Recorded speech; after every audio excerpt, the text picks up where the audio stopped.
Hey Noah, hey Devin, it's your crazy old stepdad Fred Hophead. How you doing? Oh my God, it's Friday. I'm out of the dungeons of Moria, and I have a whole weekend off. I'm so tickled. And then next weekend's gonna be a 3 day weekend, so next week I don't have to work. While I've been in the deepest, darkest dungeon, they let me read books, so I have read. Hi, let me tell you the books I've read while I've been in limbo. I've read The Old Man and the Sea by Ernest Hemingway. Pretty good read.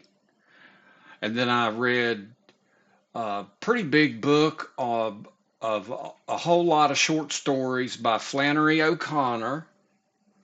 If you if you want to have a nice depressed view of human beings, you ought to read that. And then I read Harper Lee's second novel. I may have told y'all this. Go Set a Watchman, which is the sequel to the book To Kill a Mockingbird, which you should definitely read because the first book's excellent. Second book, it's good, but it made me a little sad, but I don't want to blow it for you. But so then after Harper Lee's uh, I, Go Set a Watchman, I read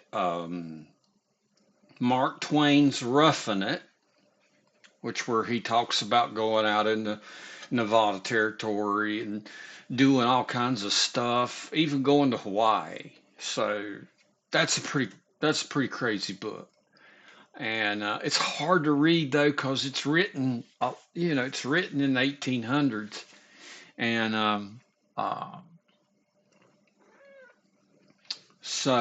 anyways, um, then I read the Lord of the Rings trilogy. Uh, I haven't read The Hobbit in a long time. Finished it. And then I just finished today the book Papillon, which you guys ought to read. Devin, especially, you need to read Papillon. I really encourage you to read Papillon. There's a movie, I believe, with Steve McQueen, but you know how books and movies go. The book is much better. Uh, there's some questions left unanswered. When you read it, you'll probably have some questions you wish you had answered. But anyways, it's still a good read, and I just finished that one. And then Monday, I think, what did I pick out for Monday? Um, oh gosh, I forget. But I've got another one lined up. Um, you know, these are some of the old literary masters that people of the 20th century probably. Yeah. But anyways, while I got you here, boys, I want to show you a couple things. Remember, I was telling you the things, and you may have seen some of these things from snooping around in the basement or wondered where some of these things are, but I don't remember. But I just want to show you some of the things that I'm really proud of building when I was a kid. First off, this is the first knife that I ever made, and I know it's been through hell, and I haven't taken good care of it. And I made the sheath, so I made the sheath, and if you look real close, you could see where I put wooden dowels in the sheath. I was probably 12 years old when I made this, and I had it notched here where I could have a leather lanyard to go around it. Okay, it's a coffin style, It's made to kind of resemble a cough, but it's really more of a camp knife, and I'll show you why. Because this is the blade, but see how thin it is?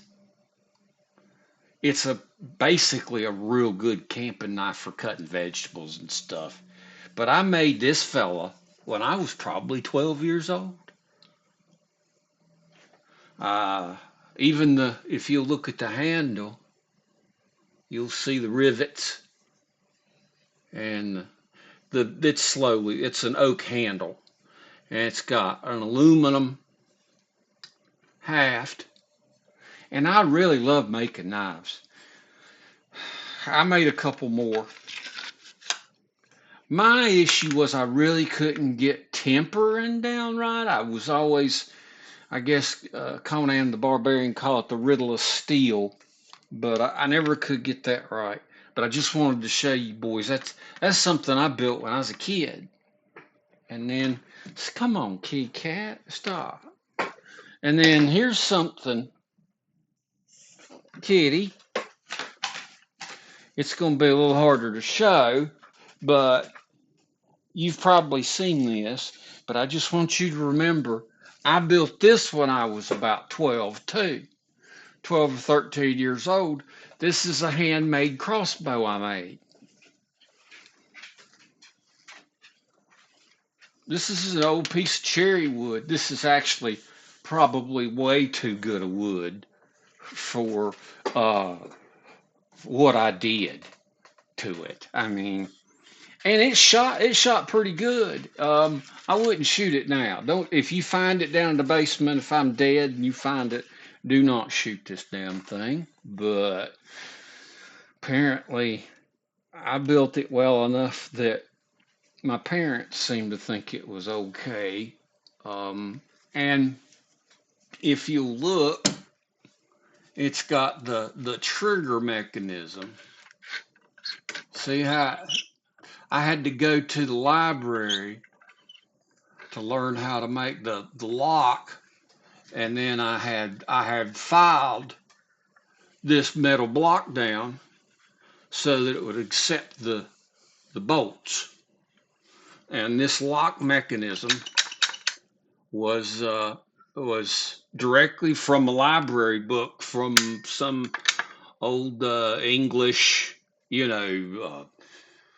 book about crossbows. It showed how to make the locks and everything. So yeah, I was so proud of this when I was young. I would shoot this thing and shoot this thing, and I did a real good job, I think, with the stock. I did a whole lot of carving, and I wasn't able to make a butt plate for it, but you know, I think if I'd have stuck with it, I would have made a pretty damn good uh, black powder rifle maker. I'd have loved to have done that, but those dreams were crushed for me long ago. But I don't have no tools to do this stuff, and I don't ever reckon I will. But I just wanted to show you those things. You probably remember them. You probably played with them when I was telling y'all to stay out of the basement. Y'all probably snuck in there, which is fine. I don't hold no grudges. I'm gonna set that right there. So, anyways, I thought I would also regale you with a few fake stories from when I was in the military. Now, you know I was never really in the military. This is all fiction. I wrote this all up in my head. So you got to remember that everything I'm telling you is absolutely patently nonsense. I think about this when I'm in the dungeon, in limbo, if you will, wondering the fate of my future, if you know what I mean. Uh, but anyhow, so I joined up with the Air Force as soon as I could join. I joined up Oh, Lord. I think the day I turned 16, I joined up. And I wanted to get out of Armpit, North Carolina so bad. I couldn't. I mean, I couldn't wait to get the hell out of here. I was scared, but I just couldn't imagine staying around here. Plus, when I was 15, Barton had come up to me one day and he's like, "Oh, you're 15 years old." And I'm like, "Yeah." And he's like, he counted. He's like, 15, 16, 17, 18. He's like, "Where are you going to live in 4 years?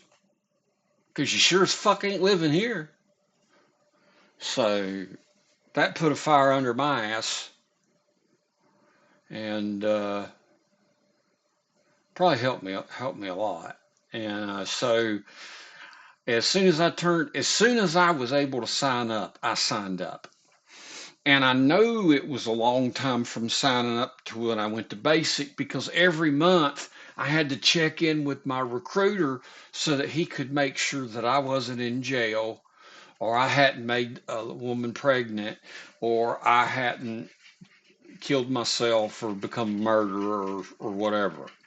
I had to, I had to phone in, and I had to, and we had to make meetings like every 2 months. We had to show up, and the drill, the recruiter, you know, he really put his heart into it. We'd all sit in there, and he's like, "I want everybody to say we are motivated. Woohoo!" And everybody's like, "Yeah, we are motivated." And then he's like, "Aim high." I think that was what we was saying back then in there. Aim high. And he was whipping us all up into a big Air Force frenzy and talked about this and that, the other thing. And I had signed up the stupidest way I could, just whatever damn job they give me. Open electronics is what they called it. And he couldn't promise me nothing. He said, "There's no way we can promise you anything," and da da da da da. And I didn't care. And so I was 17 years old and I was about to turn 18 in September. And I went into basic training August 7th when I was 17 years old. I think that was as soon as they could work me in the system or whatever. And I remember Barton, my sperm donor, driving me to the bus station. And he looked at me and he said, "Fred," he said, "you don't know what this means to me. I'm going to get to walk around the house naked again. I can screw Velma wherever I want to. I don't have to worry about keeping up with you no more. I don't have to feed you no more. I don't have to buy you clothes no more." And then he said, "Call me when you get your first paycheck." And then he said bye. And he dumped me out at the bus station. I still to this day don't know what the hell that means. Call me when I get my first paycheck. It's not like he needed a loan or anything. I don't know. I don't know. I don't know what that meant.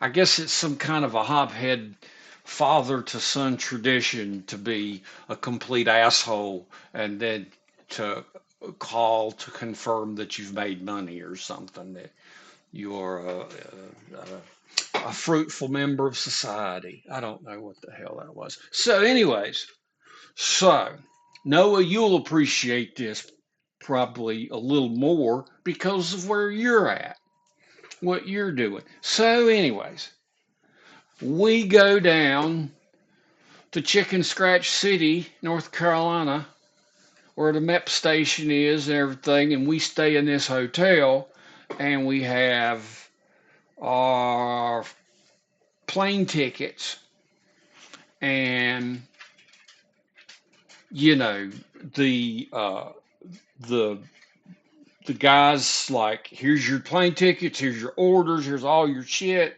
He's like, whatever you do, don't raise no hell in the hotel room. Don't you do anything like that. And I'm like, don't you drink? And I'm like, all right. He says, don't you do no drugs? And I'm like, okay, I'm not going to do no drugs. I mean, when I was in high school, I was a weed dabbler, but you know, and you remember me telling you how that was kind of the kiss of death for me.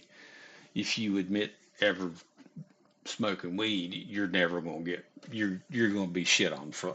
I was a dumbass for ever admitting it to them.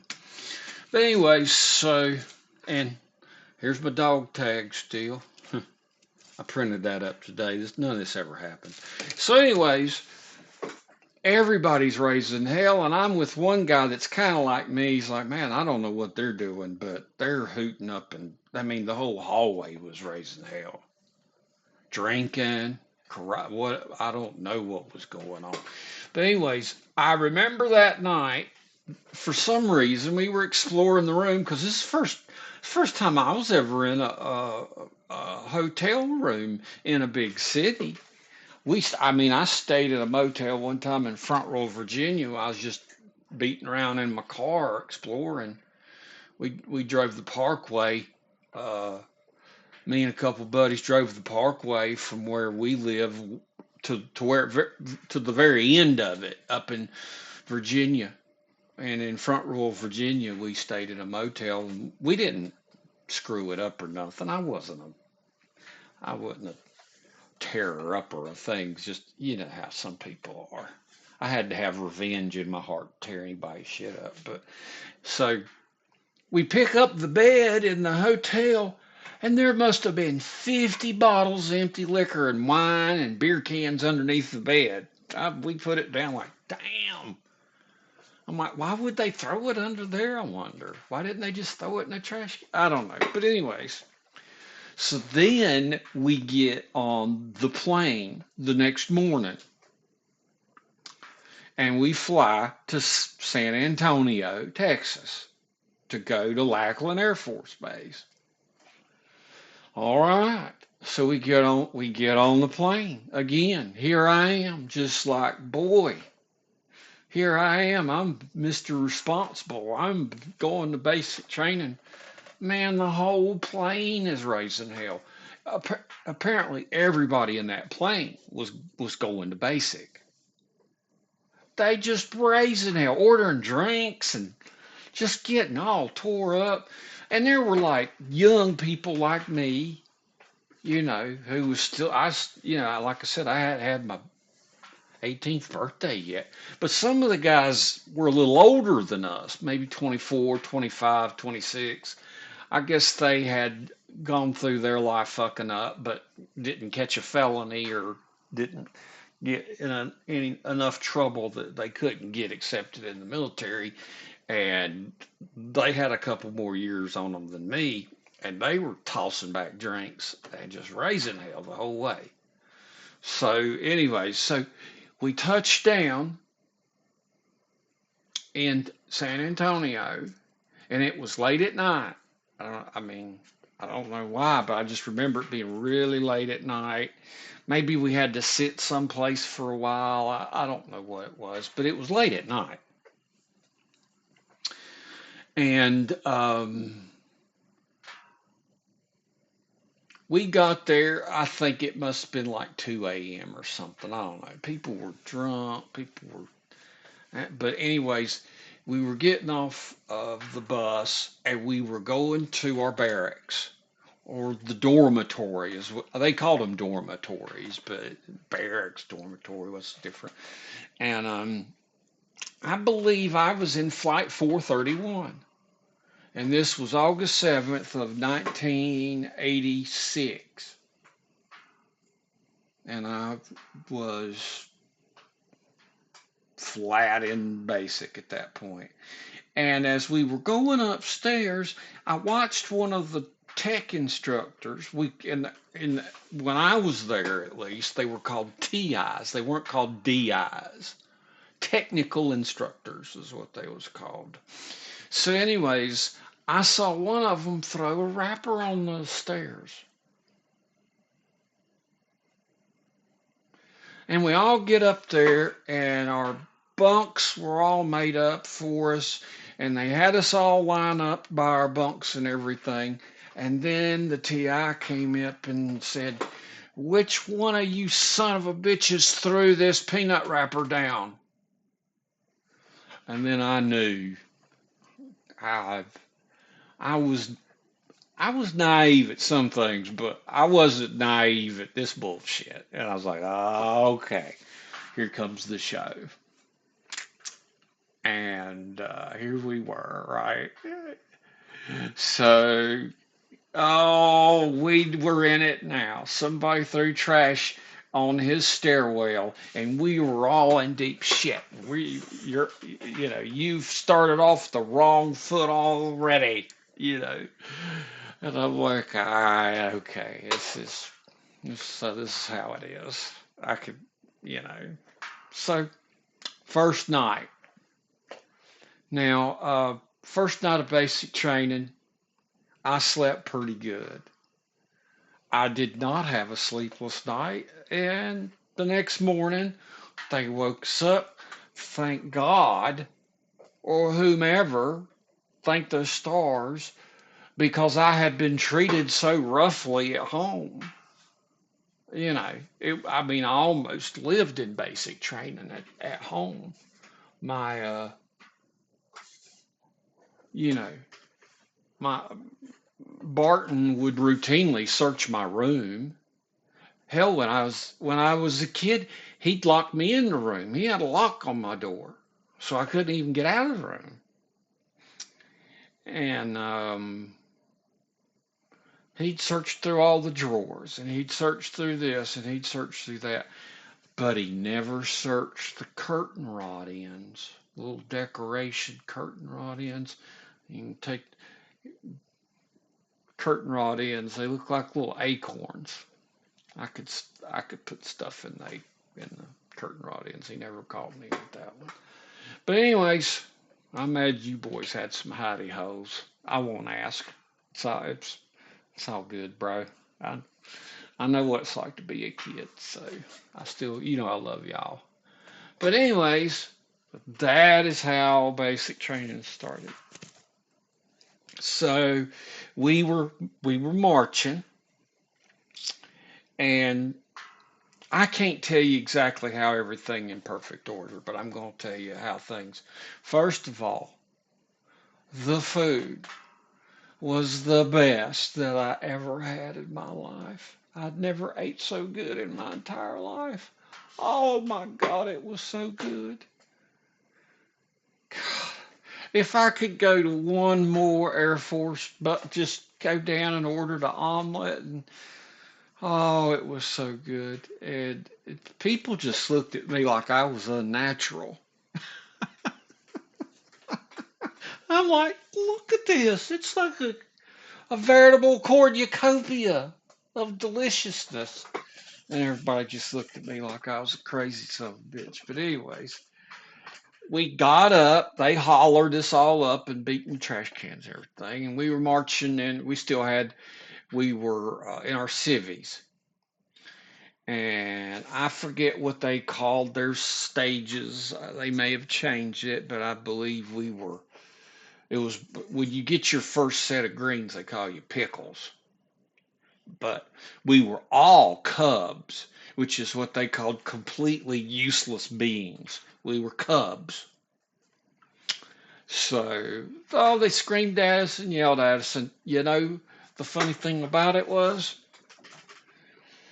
they didn't hold a candle to how mean Barton was. My sperm donor, he's the meanest son of a bitch I've ever met to this day. And it's funny to be only scared of one person because the rest of them's easy after that. But Oh, they screamed at us. They cussed us. They cussed us back then. I'm surprised.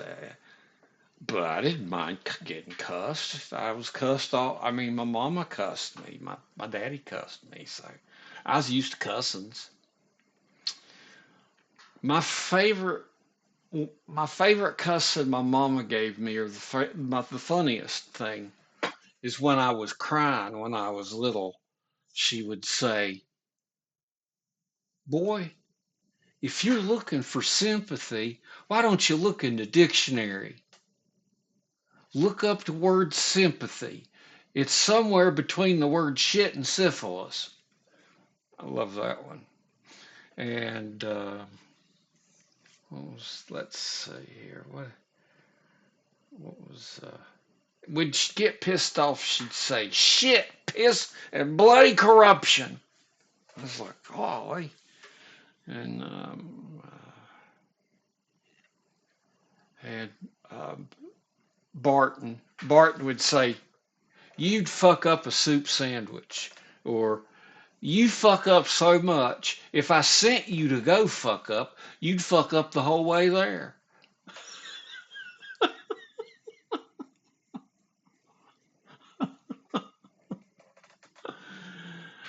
The people that bored me were just the most amazing cussers, so you boys know where I get it from.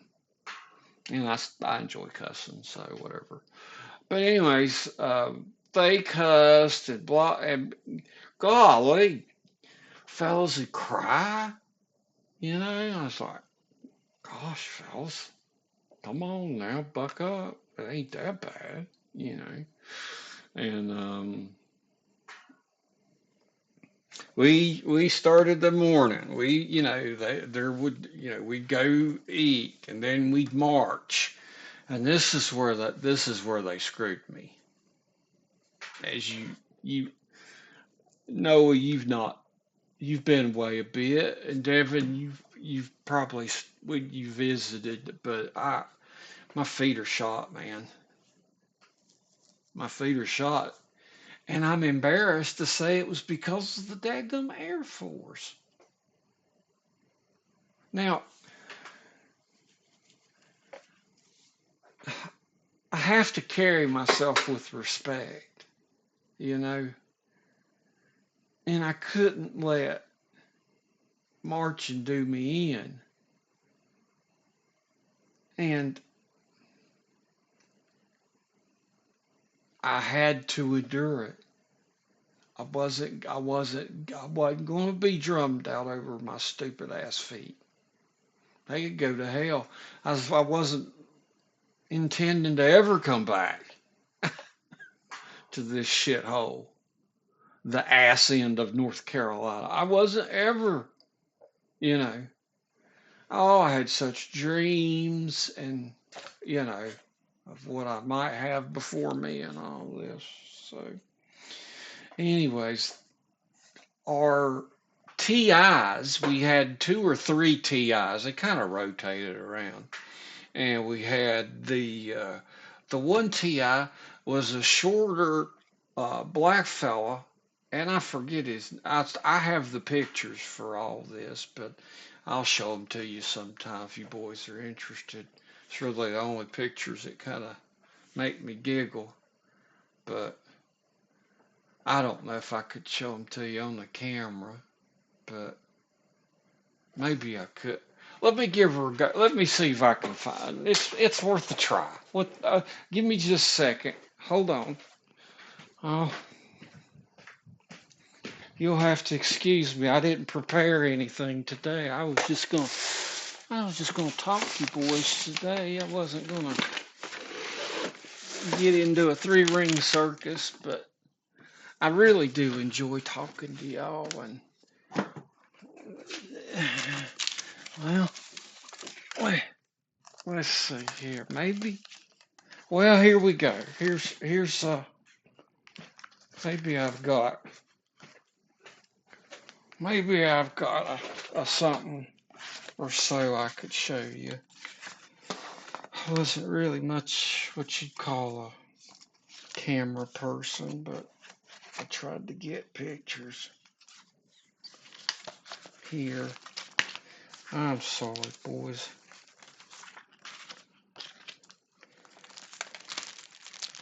Yeah, okay, okay. All right. Let me just see here. Oh, come on now. I shouldn't have done this.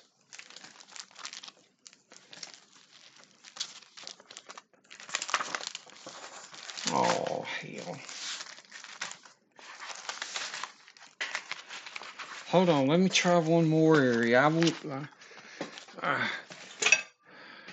I don't have a whole lot of pictures anyhow. Let me turn on the big light. What are you doing, puppy? Trying to get in my way. Trying to show these boys some lies on pictures. Well,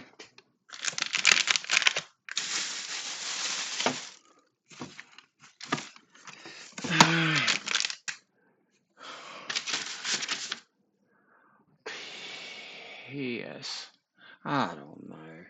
Well, maybe you boys will find them sometime. I should have been more prepared. Today I just wanted to just talk. It's Friday. I'm in a good mood. You don't have to be in the dungeon. And I just wanted to, let me try one other place. Let me try one other thing.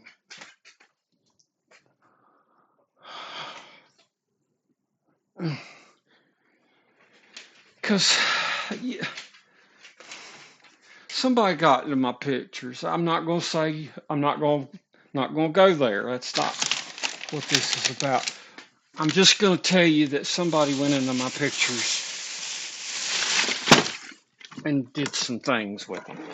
And that's all I'm going to say. They thought they were helping, but they did not. And they took all, without permission, of course, and just, uh,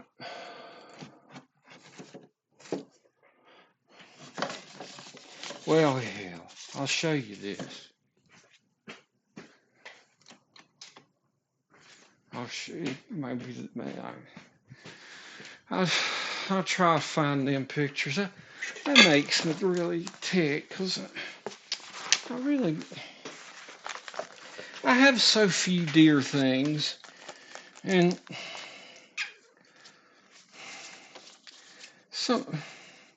somebody decided to reorganize everything in my house, and I don't know where anything is anymore. Here's a picture of my barracks that was at Lowry Air Force Base. It was a snow. Here's the back end of a B-52G with the quad 50s. Let's see here.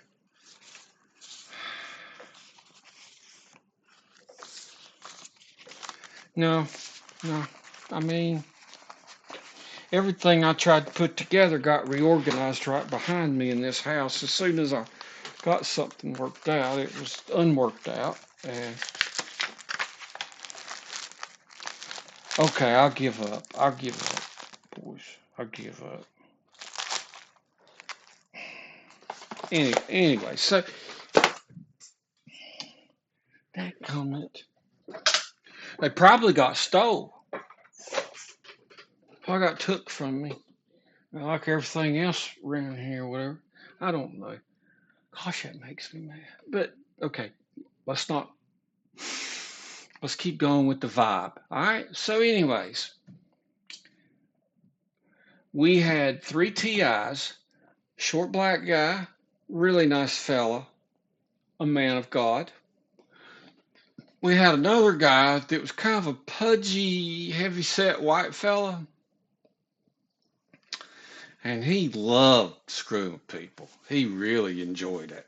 He had Like he was sadistic, kind of like some of the people I work with today. They really get off on being mean, if you know what I mean. It charges them up, if you know what I mean. But then we had a cross trainee technical instructor that had transferred from the Marines. Isn't that great?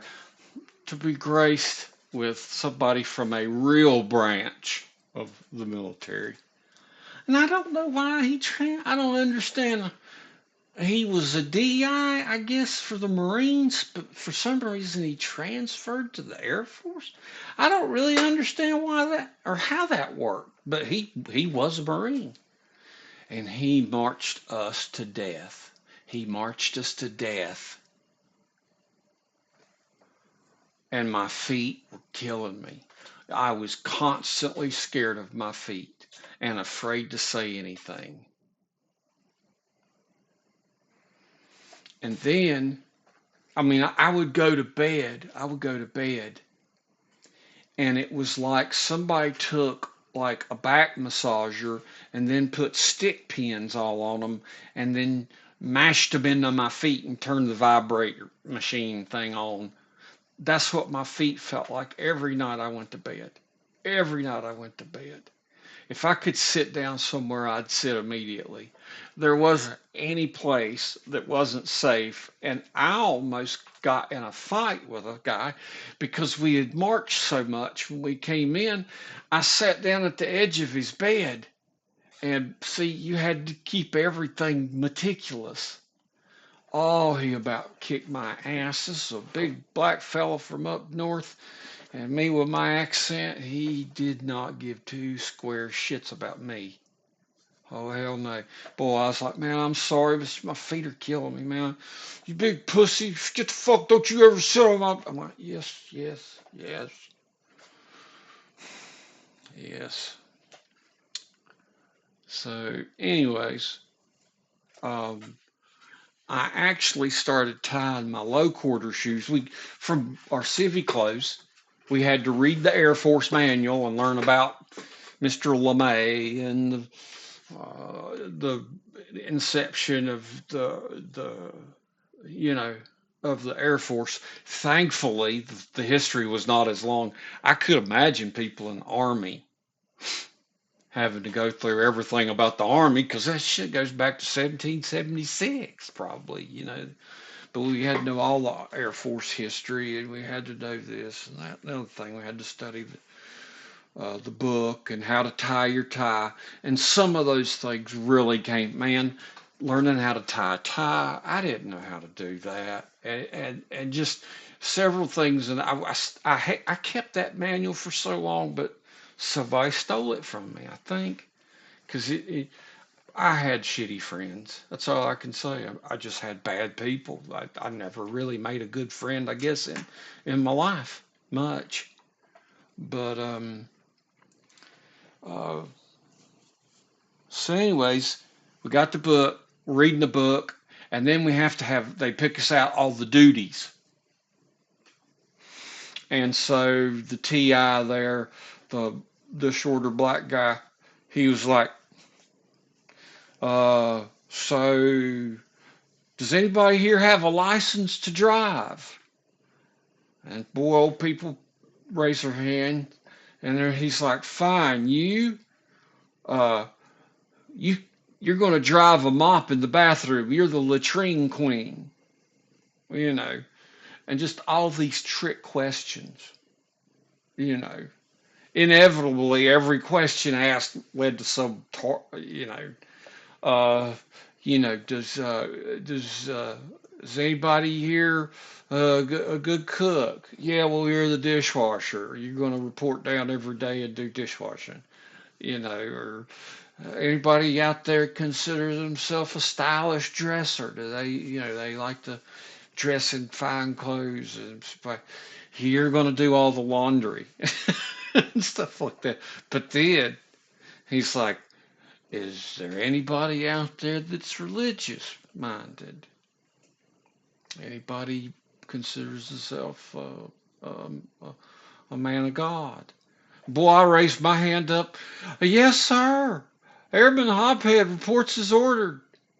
I'm a Baptist. I'm a Baptist, Methodist, whatever. It's like, you're going to be the Protestant chapel guide. So I got landed with Protestant chapel guide, which meant I marched down the folks that wanted to go to church. And then while the church was going on, I got to sit outside and smoke cigarettes. Yay! Got a little time off. So that's what I did. And so uh, met some cool folks. No lie. It was the people on either side of me. One guy was another fellow from Georgia. You know, I was from North Carolina. The guy to the left of me was from Georgia, and I hope he's doing good. I don't remember his name. I don't remember a lot of these guys' names. We were never ones to keep in touch. I never really kept in touch with any of my military friends. I don't know why. But anyways, so the guy to the right of me was a fella from New York. He was from New York City. Shorter fella, a little heavy set, just as polite a person. God, he was a polite fella. Turns out he was a Jewish fella, and it was like maybe the second Jewish person I ever met. So I was like, oh, that's cool, you know. And I was. It was at this time I was deflecting all the racism that was in my head that my dad had. I don't mean dad. It was not my dad. My keeper, my sperm donor, whatever you want to call him. You will not be honored with dad. Uh, but yeah, I mean, uh, and then folks, really, we were one of maybe 5 or 6 white guys. The whole rest of the flight was black folks from up north. And they did not like my accent, buddy. They did not. But with patience, at least they laughed at me. That's better getting the shit kicked out of you. And come to find that we got along pretty good after. So, anyways, so then the next part was where you get canned. Or no, you become pickles. You go and get your stuff. And that's where I got shoes from 1937 or possibly from the sunken ship of a 17th century galleon. These shoes were so terrible. So terrible. I mean, inside the shoes, you could see the nails. There was no insole. It looked like something out of the Revolutionary War. I expected a big freaking buckle on the damn things, but I mean they were lace up low quarters is what they called them, low quarter shoes. So, anyways, I got them, and we had to march in those, and oh, they just made things so painful. What I did was I tied them very, very tight. I tied them so tight that it rubbed blisters all over my ankles. Terrible blisters. They were bleeding. My feet were bleeding. And I did that on purpose because I noticed other guys running around and they had their military clothes on, but they had tennis shoes on. And I asked one guy real quiet, I was like, what's that guy wearing? He's like, I don't know. And I asked around, he's like, oh, those guys had some feet problems and they got a tennis shoe waiver. And I was like, oh, you bet your sweet ass I'm going to get a fucking tennis shoe waiver. And I did. I did. And then it was, oh, so much better, brother. Boy, ooh, so much better. And I feel like a big wimps admitting this, man, but I just couldn't live with myself getting drummed out of the Air Force because of my feet. I'm not, I would have walked on nubs. I would have marched till my feet rubbed off, my ankles rubbed off, and I had to walk on my knees to march. So we'd march, march, march. And the whole thing, was the big graduation thing, which, man, I wished I could have gone on seniors, Noah. I'd give anything. But working at the dungeon, man, you just don't, you know. But I'd have loved to have been there. Nobody come to see me graduate either, buddy. So hey, but I was with you in spirit. So, anyways, we then got all our stuff sewed on, and we were considered canned pickles at that point.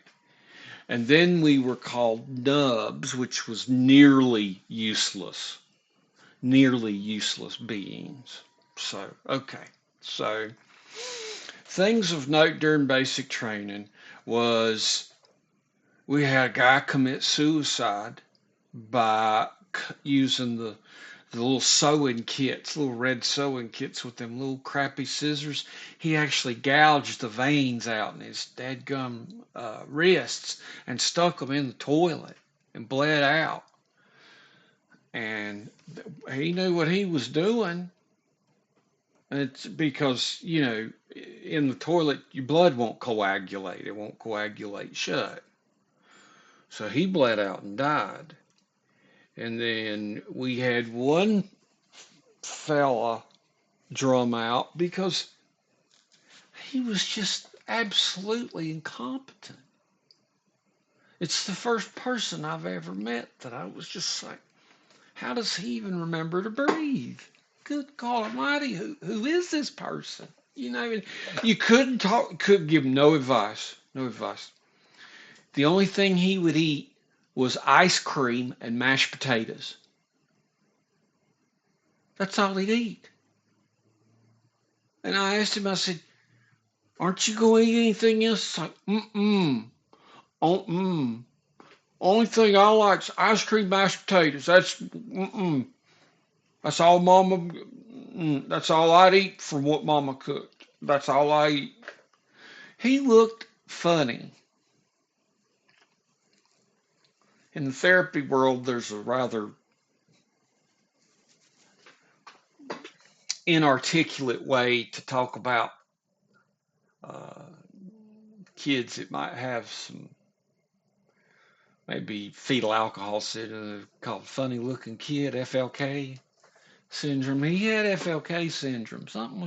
He needed testing. He needed some kind of services because he wasn't really, I don't know how he passed the test I don't know how he got in. I don't know who put him in, but I didn't think he was right. But he got drummed out of the Air Force. And then we had people drum out by pissing in their bed, I guess. Uh, I remember doing what you call dorm guard, where you walk around, the dorm, and there's two sides. There's a wall that separates two rooms, and each room has bunks that face each other, head to foot, head to foot. Everybody slept head to foot. Reduces, you know, transmission of germs. So I'm walking around, doing this dorm guard bullshit in case the Russians come to, to kill everybody in our basic training barracks or whatever. Pirates. But yeah, that guy's standing there pissing right in his bed. I'm like, what the hell are you doing? He's like, I don't like this place. I'm going home. You going home already? Because a little bit of this? And he's like, oh, I can't take it. I miss my mama and my daddy. And I was like, boy, I don't. I don't miss my mama and my daddy at all. Fuck him. But anyways, so he got drummed out for, I guess, enuresis. That's the clinical term for it, is enuresis. Encopresis is when you shit the bed. I don't think that happened. And I think one guy got kicked out by saying that he was a homosexual, which back then it was illegal, um, which is terrible. It's absolutely terrible that something like that would keep you out of being able to serve your country. That's a disgrace. But anyways, so I got the flow of things rather quickly. And due to the things as far as my work at craftsmanship, working on things, building things when I was young, it really, working on cars, it really attuned my attention to detail. And we had our first locker inspection. And I and maybe three other guys passed it. Everybody else flunked. There was one guy, and I was all knee deep in the whole teamwork, and we're all a team, and we all, I was probably stupid to risk it, but there was one kid, he couldn't put his last initial and last four of his social security on his clothes right.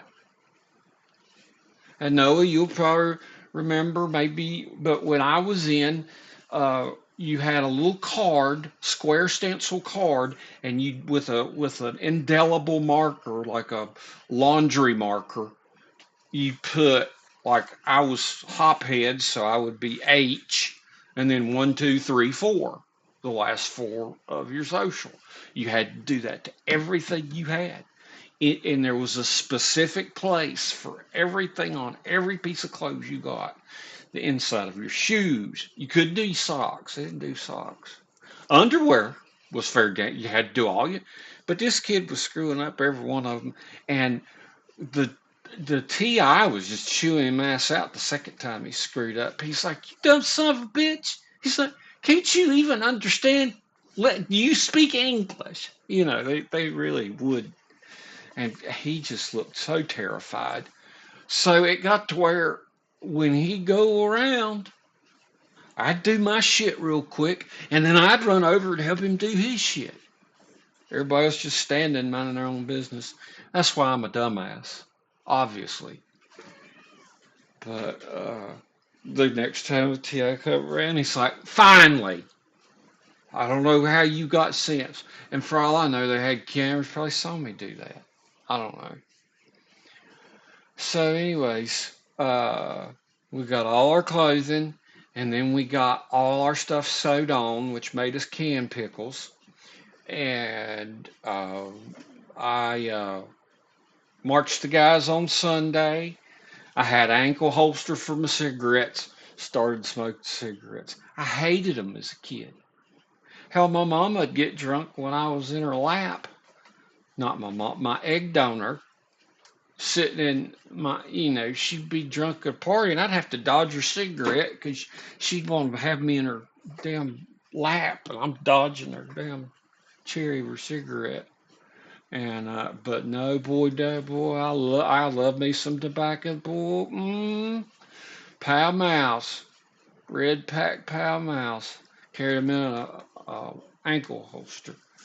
And me and the three guys that passed our first wall locker inspection, three of us went down there and got to smoke, chill, and have some time to ourselves because we were the only three. And boy, everybody else got an ass chewing. I don't know if that made us popular or not, but I was good at it. I was good at it. Fell right in. They gave me a pair of glasses that made me look like the ugliest son of a bitch on the planet. They called them birth control glasses, BCGs, and they were these 1950 kind of horn frame black glasses.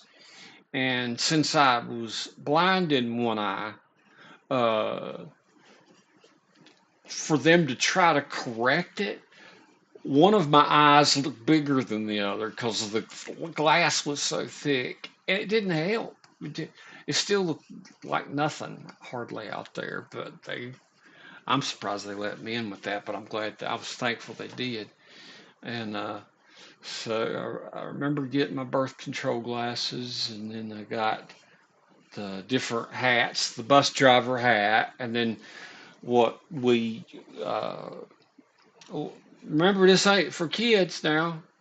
You kiddies need to go off and listen to uh, cartoons or Dragon Ball Z or something. But we called them cunt caps because they look them flight caps. We got those, and so I worked through basic. And the one thing I did that was very, very naughty is I had a Kodak disc camera, and that's where I had my, I don't know where they're at now. Pictures, they're probably gone now. But I snuck off when we were there. There was supposed to be some big event, and we were supposed to work at the kitchen. And bigger than shit, I walked off away from the line and went down to the flight line and took pictures of all the aircraft that they had sitting down there because I did like looking at aircraft. I wasn't as big into it as some. I'm not ever as big into something as some, but I really like to look at the aircraft and looking at. I took pictures of all the aircraft. Came back. I waited for the fellows that I knew to come back, and I got right back in line and I went back in. That's the first bad thing I did in the military.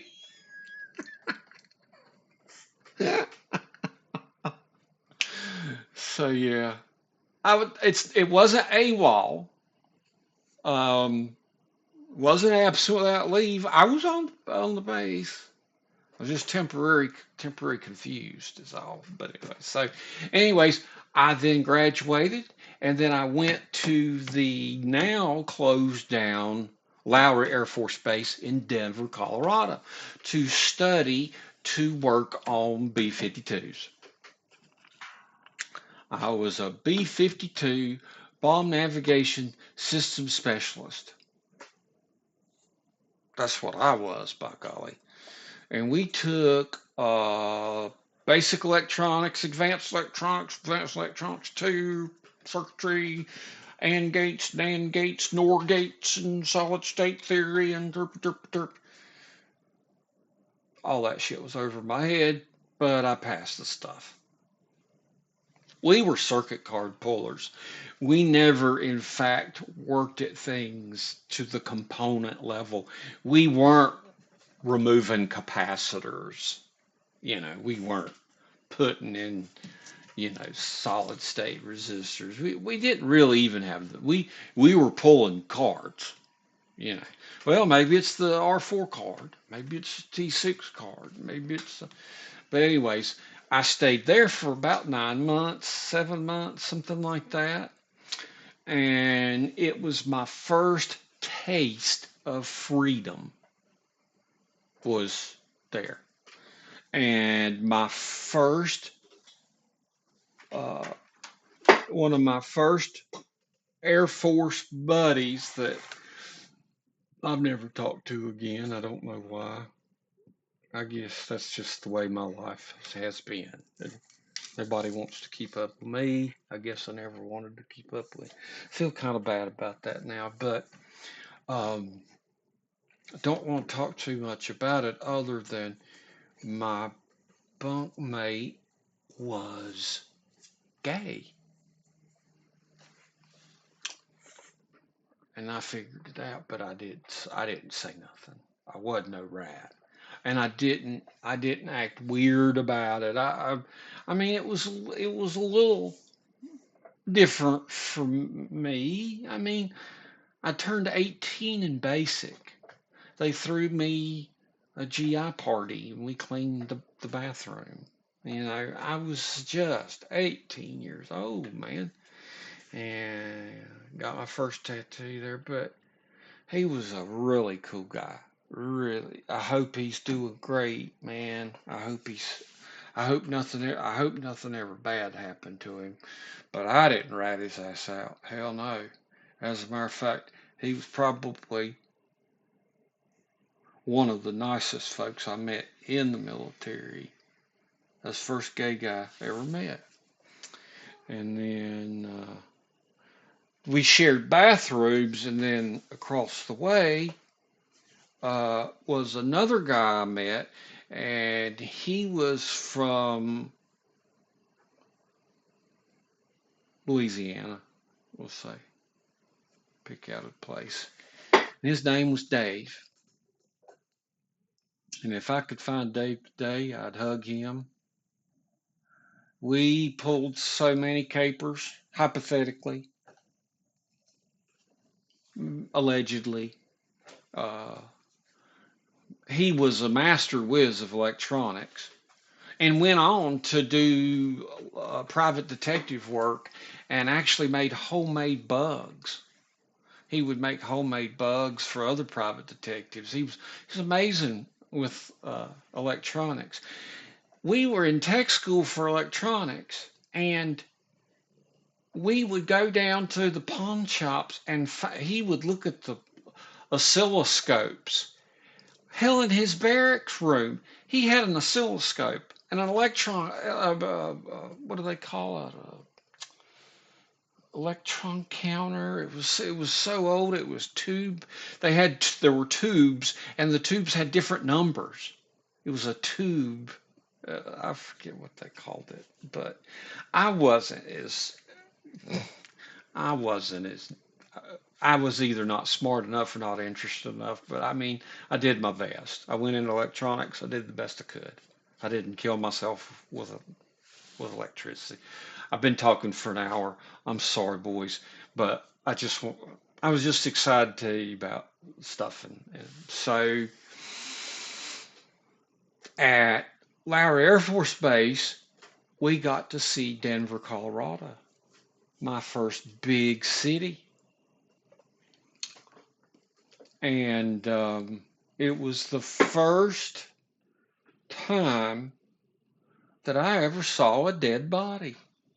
It was a homeless man had froze, and it was right off of the street, right off of the sidewalk.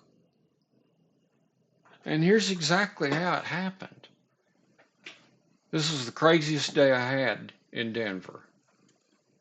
There were some crazier ones, but well, no, they weren't as crazy, but they were just more violent because I got in a lot of fights in Denver. Well, people thought they were going to get in a fight with me, and then I'd pull a knife on them. So, but anyways, um, so we got up at 7 a.m. We both bought a 12 pack of beer called Brewmeister. 8 a.m. We're on the street drinking a 12 pack apiece, opening up a beer, sitting on a bench, da da da, walking around. In Denver back then, you could just walk down up and down Colfax Avenue, which is the longest lit avenue in the United States, by the way. You just walked up and down the street, drink. Nobody gave you hello, go to hell, or nothing. Just, it was amazing. It was a damn, back then it was heaven. But, so, 8 a.m., we've had 3 or 4 beers. By about 10, we found the homeless man dead. Must have froze to death. And I was like, what the hell? And we're looking, and we're hearing this very faint siren in the distance. And it got louder, and it got louder, and it got louder. And it got there about, I mean, about 10 minutes it got there. And they got out. They picked the guy up off of the street, just like it was picking up some trash. Threw him on a gurney, put him in the ambulance, and off they went. Just like that was just a regular old day. Blew my mind. I didn't know how to handle that shit.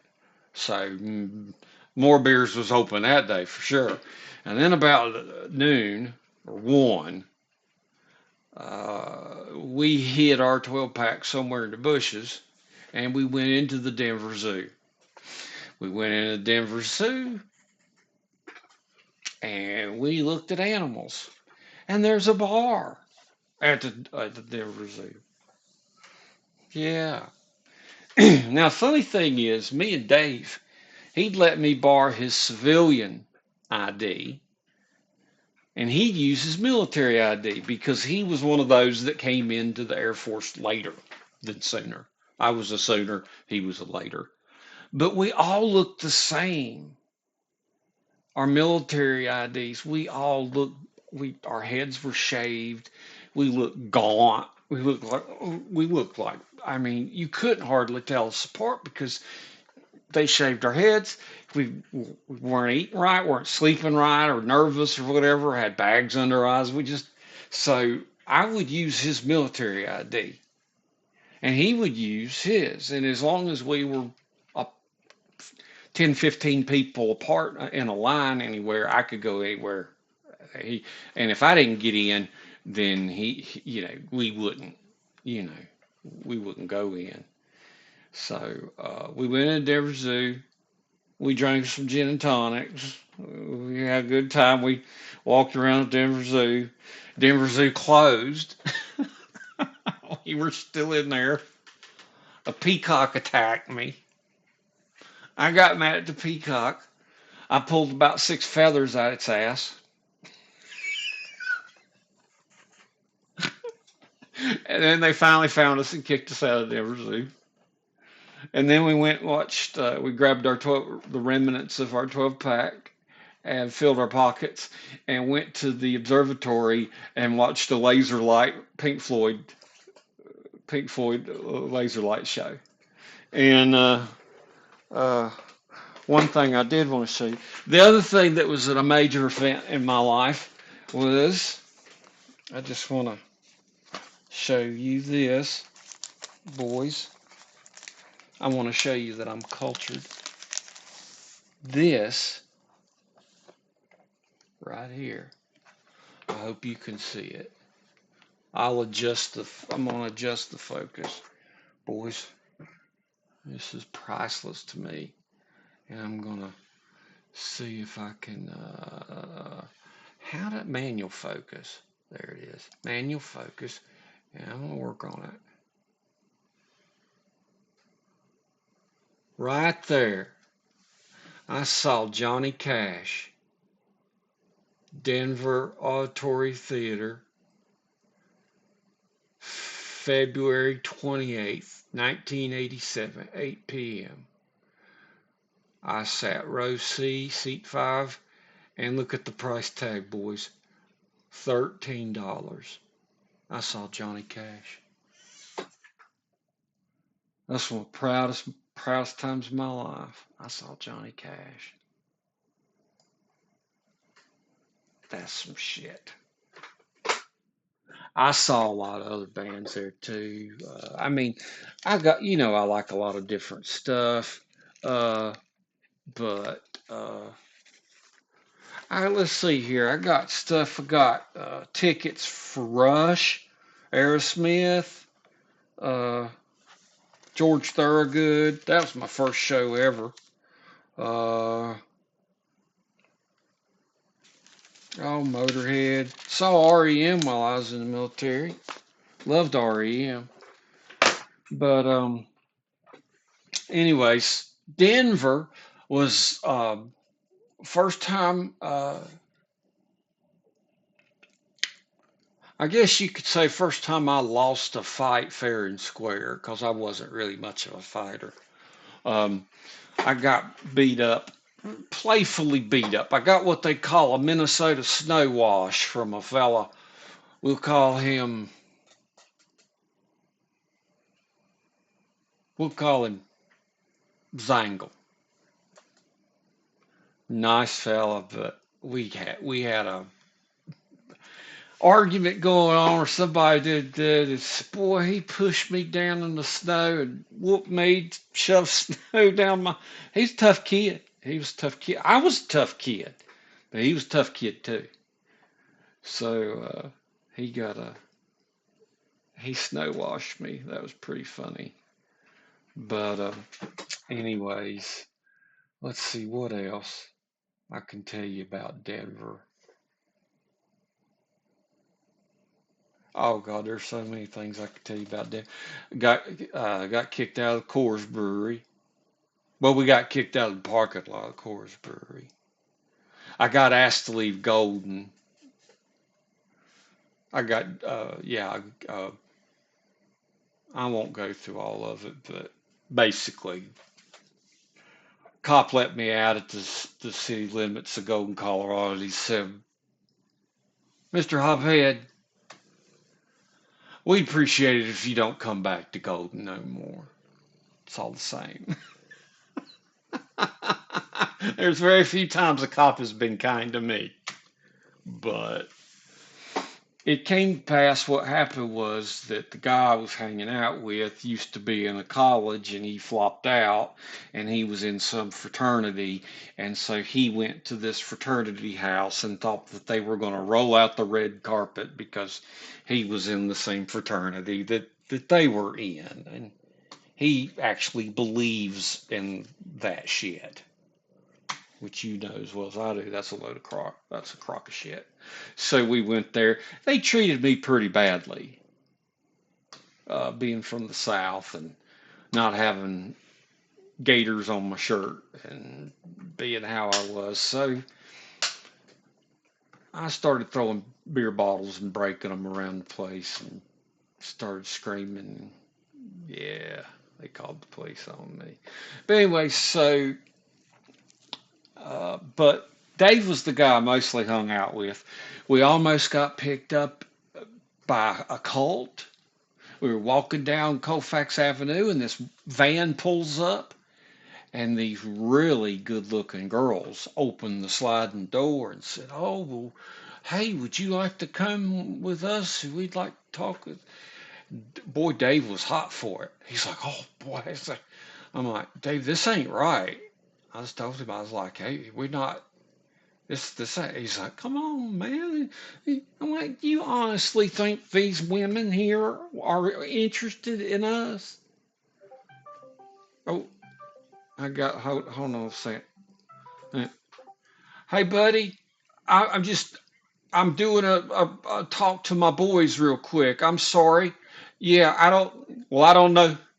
I don't know if you're coming through on the video or not, but that'd be hilarious. But yeah, go ahead. Yeah, no problem. I'll get with you soon, bro.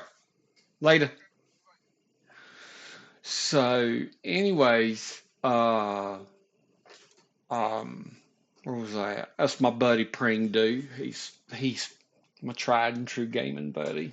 He's so awesome. He's such a good fella. Oh, he's a good guy. We've played together for 10 years, maybe 9, 10 years. Such a nice guy. True friend. I hope to go visit him sometime. I'd love to. I'd love like anything too if I can afford it. But anyways, what the hell was I talking about? Denver. Yeah, uh,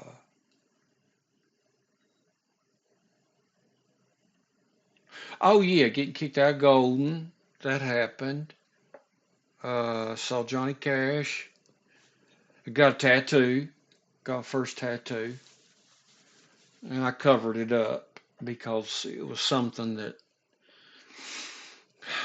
was supposed to be in honor of Barton, my egg donor, and he don't deserve no honor. I changed it. Oh, I got a damn update. So, anyways, let's see what I got in a few fights that I did win. Did okay, and had to pull a knife on a fella one time in the bathroom that thought he was going to get over on me, and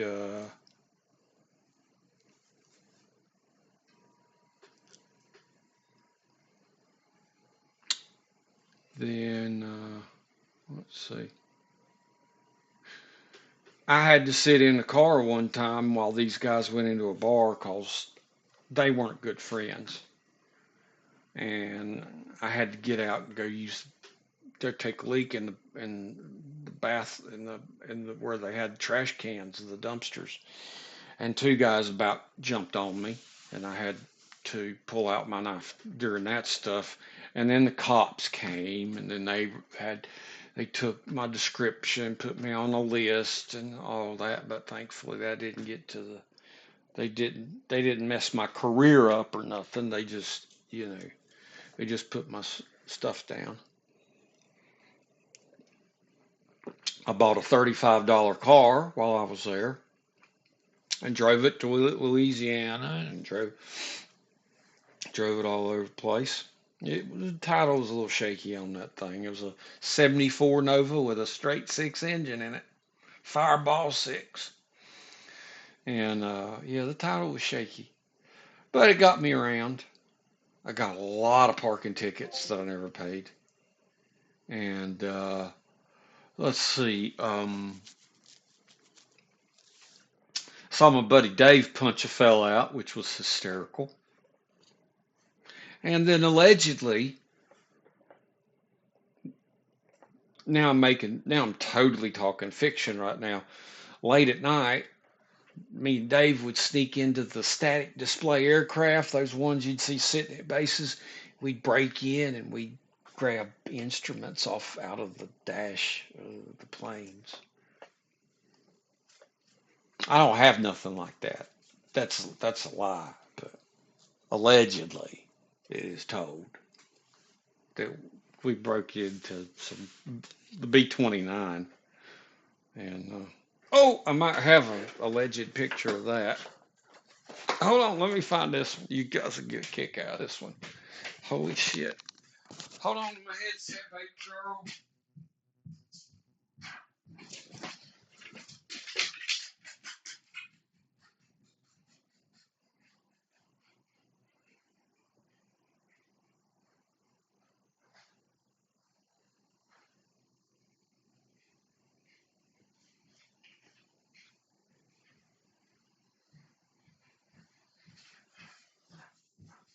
No, I can't find it either. It's probably better off, though.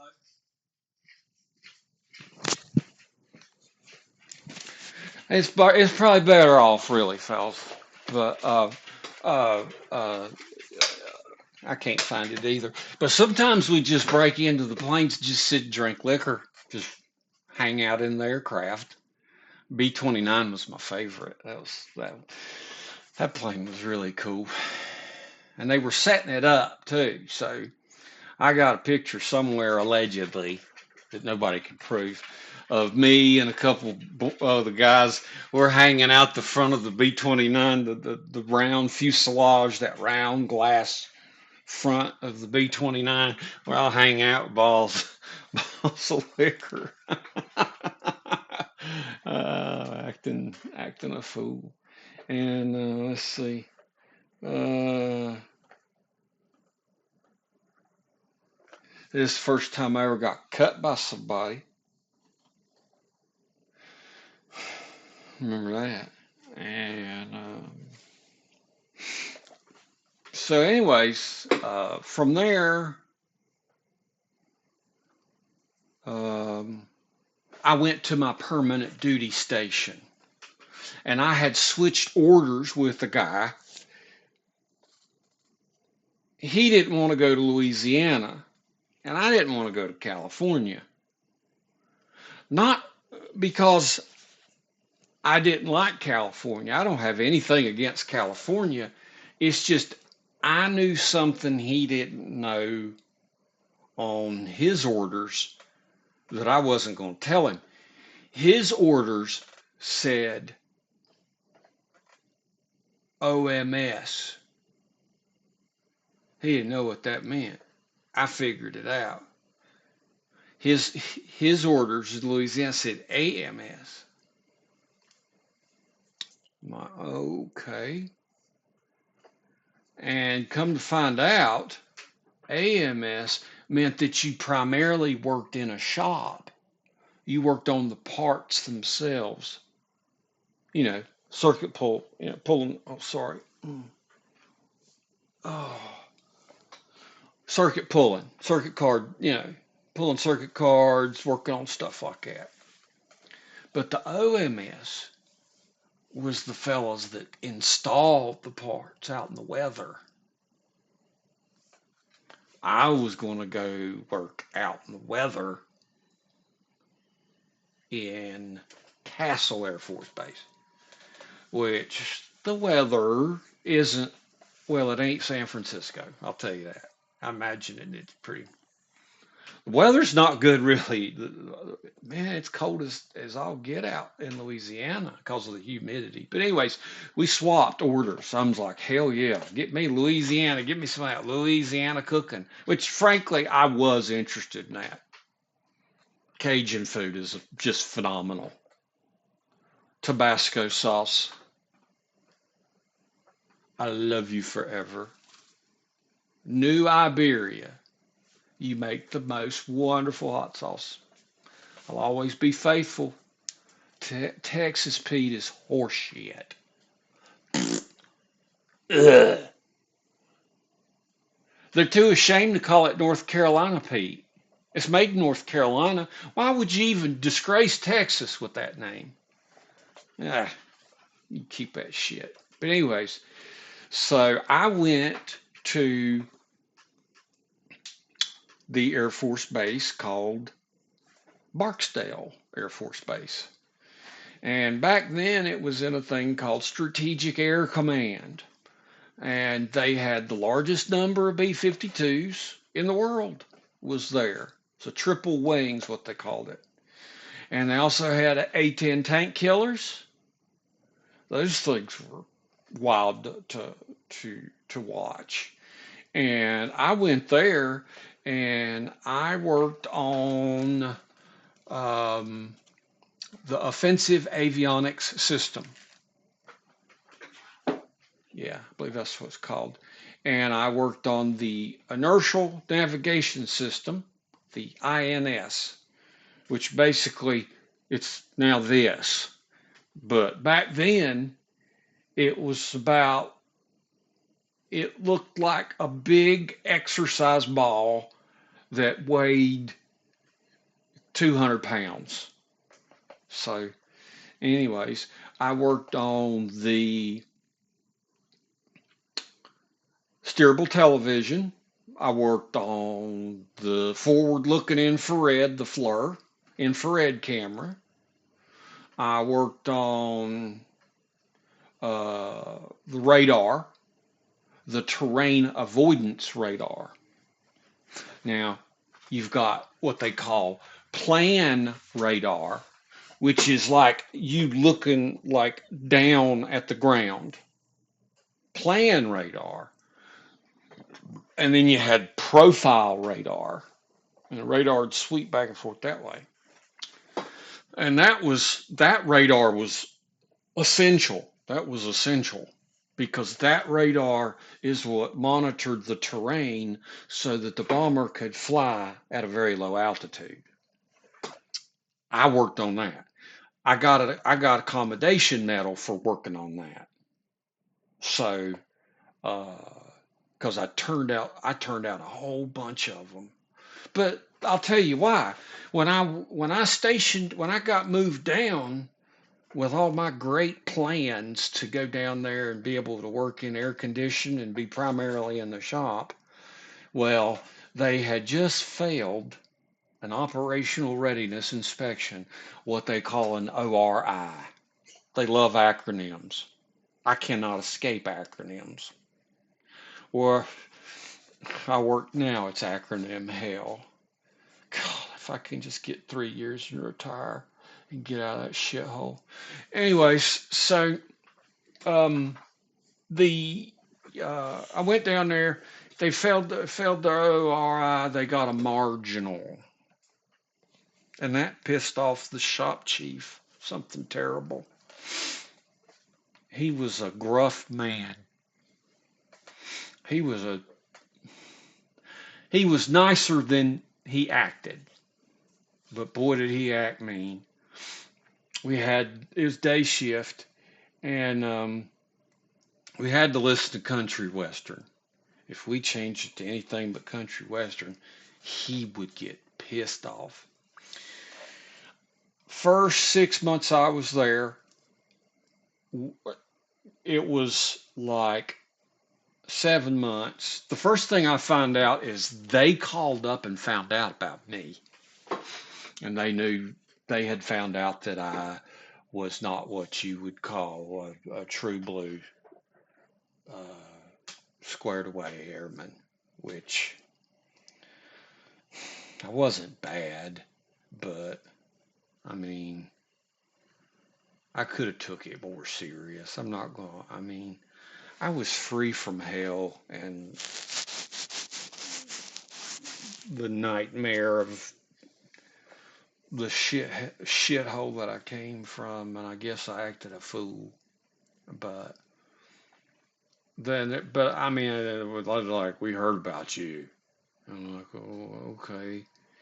And but like I said, since we failed that operational readiness inspection that I wasn't even there to take part in failing.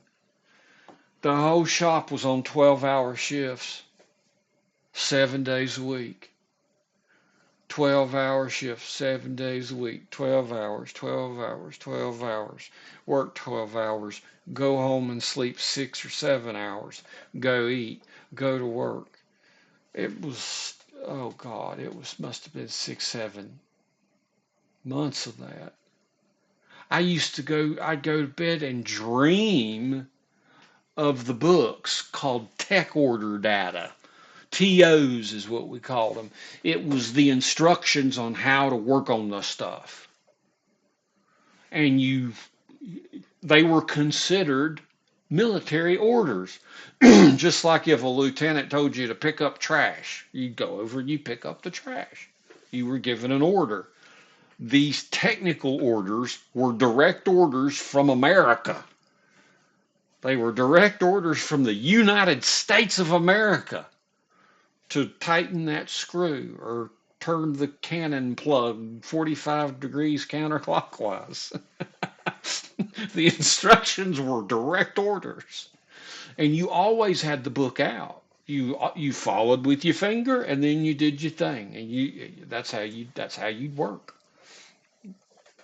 And um, that died down, thankfully. And I was on day shift, so they could put an eye on me, but I didn't really like day shift.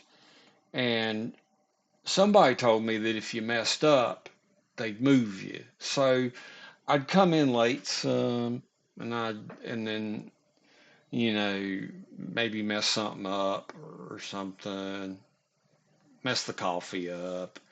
And then they put me on the evening shifts from like 4 or 5 to about 11 p.m. And I didn't do, I'd mess up, drop some stuff, drop things, and be kind of clumsy, you know. And then they moved me to night shift from 11 p.m. at night until 7 in the morning.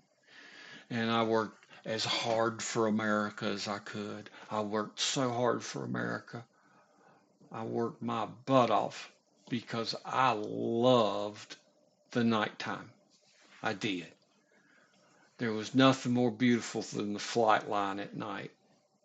Working on the cameras, the infrared cameras. We would roll the cameras out to the double doors and open them up. And these infrared cameras were so deadgum sensitive.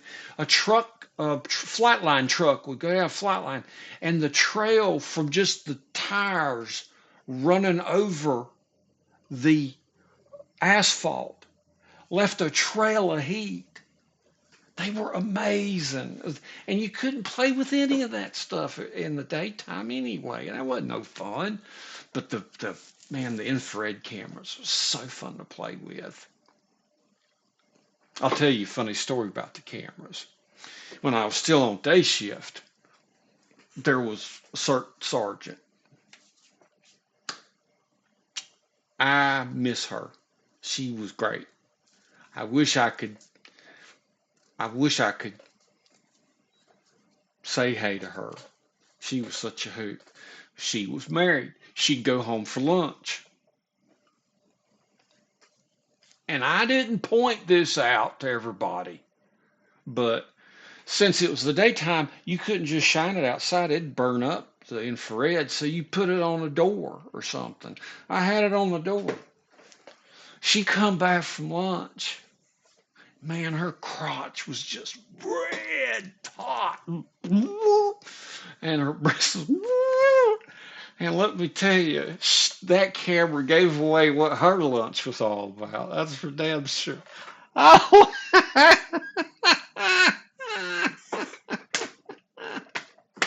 I laughed about.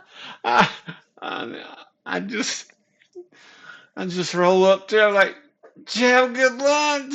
I'd be laughing. Look, I never said nothing, but she'd always look at me like, "What do you mean? What are you talking about?